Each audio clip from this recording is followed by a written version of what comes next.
And those people are Kenyans too. And their interests are also important. And doesn't mean that because I come from there, I should not articulate their interests. I must articulate their interests because I come from there. Much as I articulate the interests of all Kenyans, the people of that region are Kenyans too, and they have their interests, like all other Kenyans. And I'm not alone. All other leaders from other regions articulate the interests of where they come from. It only becomes an issue when the region I come from has issues they want articulated. I have had the Speaker of the National Assembly. I have had the Prime Cabinet Secretary championing the interests of the Western region. I've never had somebody tell them that that is tribal. I have had Aden Duale and the people from the northern Kenya articulating the interests of the people of those regions. And it is right, there is nothing wrong. I support it myself. I've never had anybody tell them it is wrong. You know, I have had people from the Lake region talking about their issues, about the issues of fish, about the issues of how to make sense and to make money out of Lake Victoria. I've never had anybody had an issue. Every region, Yvonne, has unique issues that sometimes do not reflect to other regions. So, and they need to be articulated by people of those regions. Mr. Gachagua, are you Mount Kenya first? I'm Kenya first, but I come from Mount Kenya. Because at the end of it all, Yvonne, today you are here interviewing me. When you leave here, you go back home. You are not going to stay here forever. You are here articulating national issues. You are here interviewing me. You are here doing a job.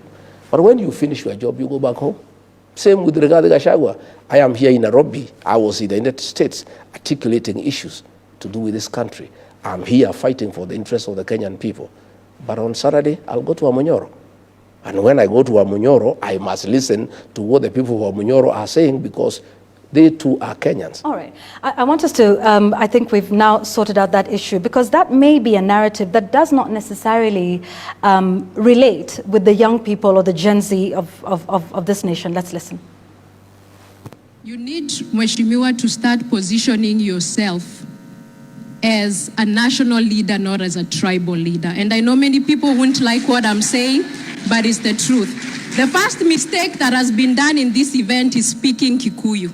I watched a speech about you in Boston, and the speech was a good speech, but there is something you said that Kikuyus tuko economic, are more hardworking, paraphrasing, economic, we've grown the country. But we have done that because we are a beneficiary of the system of Jomo Kenyatta. Are you able to put my reply? Please do that here live now. I was very happy with that young girl. To start with, my forums were not a praise and worship session. I didn't want people to come and praise and worship me and agree with me 100%. I was very happy to have negative criticism and had an opportunity to explain to the young girl that when I speak to people, my work is to give them hope and to give them encouragement.